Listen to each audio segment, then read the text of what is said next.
the MVP award was given out tonight. Nikola Jokic, as we all knew, it was reported, I think, Monday, that he would win the award. He did. And like Monsi Bolaño said, it was cool. He received the award in Serbia, which is his home country, at his family's horse stable. Rob, I'm going to tell you an interesting story about Serbia. Have you been?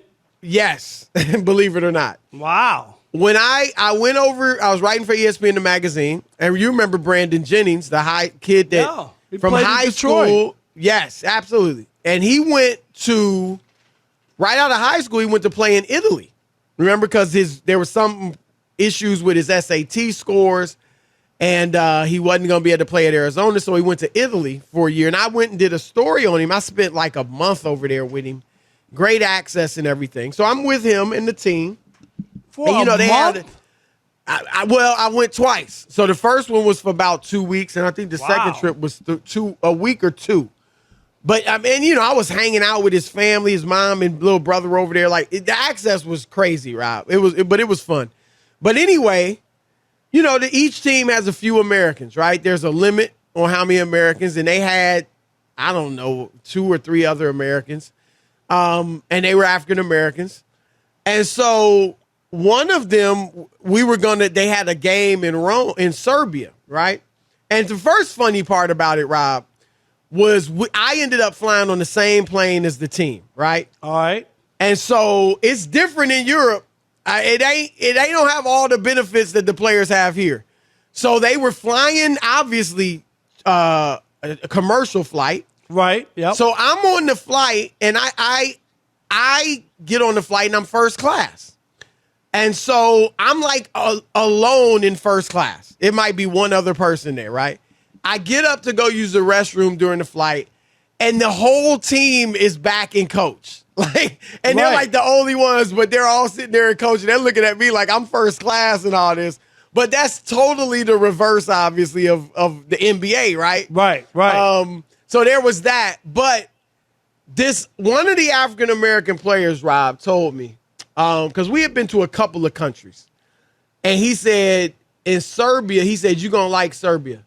He said, though the people there are they're the Europeans who are most like African Americans. Really? Yeah. And I was like, I didn't really understand. I was like, I didn't even know how that could be, right? Like, how they going to be most like African Americans?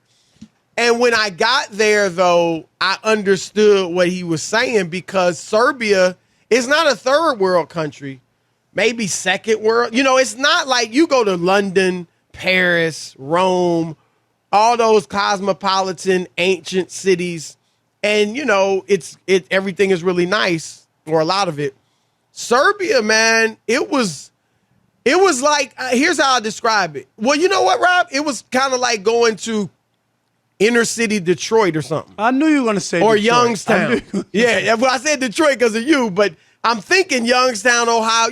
Like one of those. Right. Like it just wasn't on the same level. It's not New York Paris. or LA. Right. It's modern, but it was like being in the hood, basically. That's what it was, and that's what he meant, was that it was like being in the hood, and so the people there were, a little rougher. And like whites even in America who grew up in the hood or in tough rural areas, but yeah, that's where he's from, Jokic, and it's the same in Slovenia where Luka's from, Rob. The Eastern Europe is tough over there, and these kids are like, this is their way out. A lot of them view it that way, just like a lot of Black Americans kids did here in America. But I think that's where, Chris, like guys like that are a little tougher and are willing to fight for it. And I'm not trying to generalize, but maybe in this country you don't have guys like that feeling like, like they're not intimidated by black people. You know what I mean? Like they're just not. Like we're gonna play.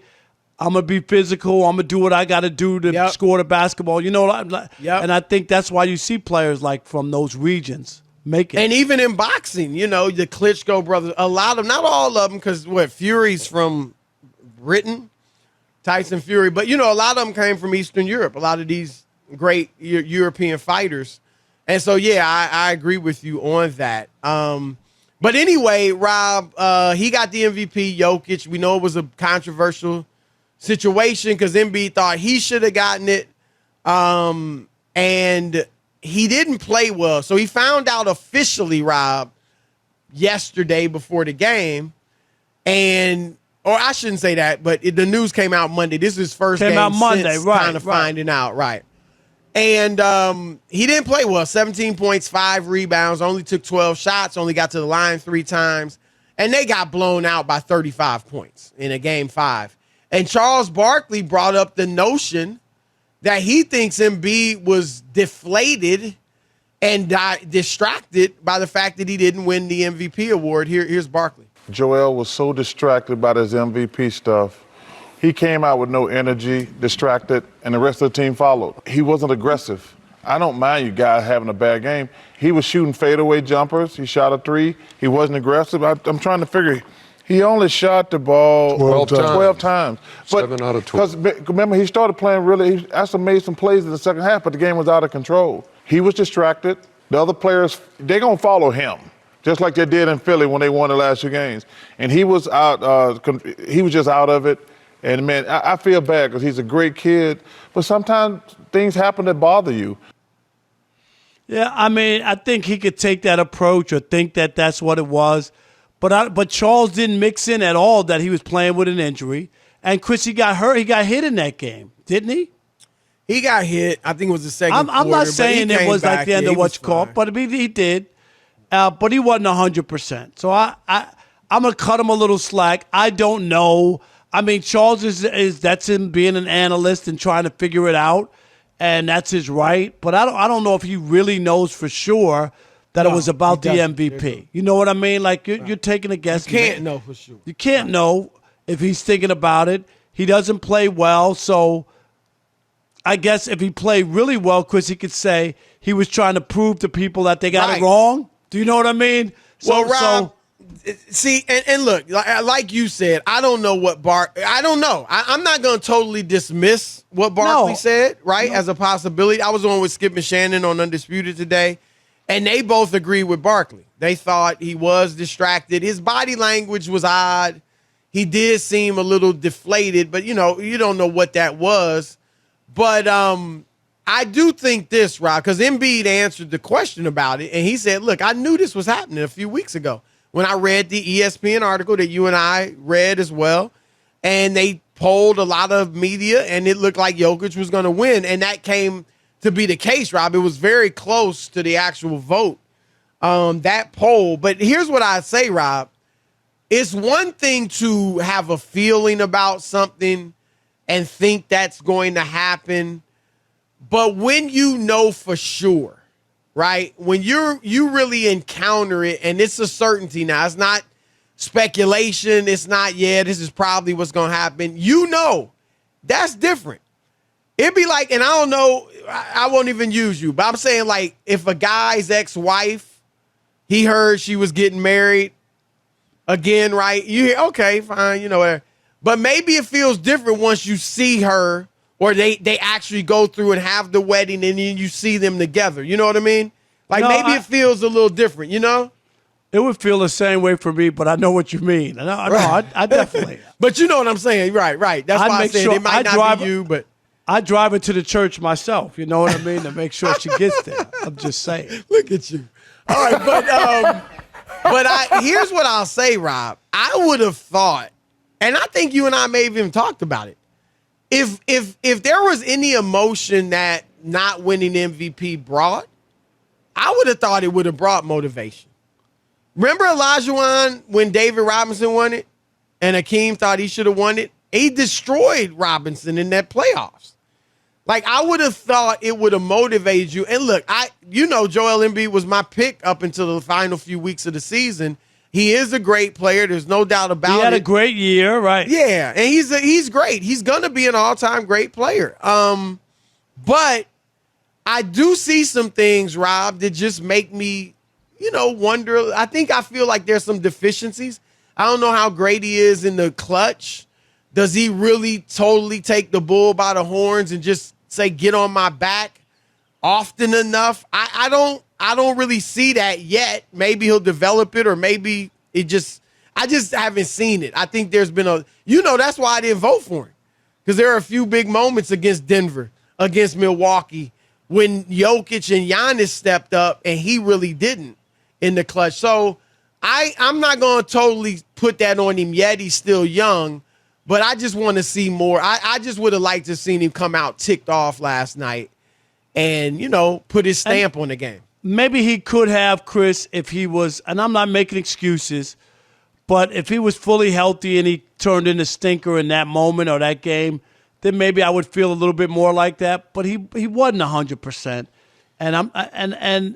But don't you? I mean, he played pretty well in games 3 and 4. No, I know that, but he's not all the way there, and he did. I agree, but I just don't like. What do you get to? How do you win anything when you mope in a playoff game that's that important over a trophy?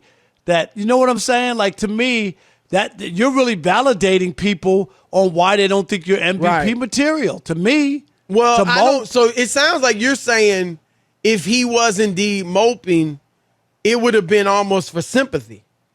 Like, like he wanted people to look at him like, man, this wasn't right. Joel should have won it. Look at him. He should feel this way because he got robbed. Is that what you're kind of saying? Like, that would have, I know you're not saying you think he moped, but it sounds like you're saying that's the only motivation to mope. Yeah, I mean, what else would it be? Don't, but I think that, I think maybe he didn't do it purposely. Like, and again, I don't know if the MVP had anything to do with it. But my point is, I don't think he went out and was like, you know how, like, when you're a little kid, your mom punishes you and you mope around to try to make her feel bad, right? Right. I don't think it was that. I don't think he was moping to get sympathy. I think if he indeed moped because of the MVP, I think it was just that he really felt bad. Like, he really was down because of it and just lost his energy. Which isn't a good thing either. But he found out Monday. You could have, you know what I mean? Like, right. You found out Monday. You had all Monday night to kind of mope around and be kind of bummed out about it. But Tuesday night's game time. Right. No, that's a good point. And Rob, here's the other thing. I think you said you would have voted for Embiid. I had him second to Giannis. So I had him ahead of Jokic. Yeah, I would have voted for Embiid, Jokic, and then Giannis. I mean, as well as play out, that's would have been my order. Okay, and it's fair because they all were close. But that's my point. Like, okay, I get it. You're disappointed. He doesn't have a right to be like, man, I got screwed. Robbed, right? I got right. Like, none of them do. If Jokic hadn't won, and Giannis had won, or if none of them should feel like I got robbed because it was that close. And that's the thing. Like, when you say, what do I have to do? Well, last year you didn't play enough games, so stay healthy. You did this year, but 2 other guys were great too. So There's no doubt. I agree. It ain't like you were the odds-on favorite. No way anybody else was going to win. It was too close. The win totals were close. Everything was close. It was a real 3-man race. Right. Absolutely.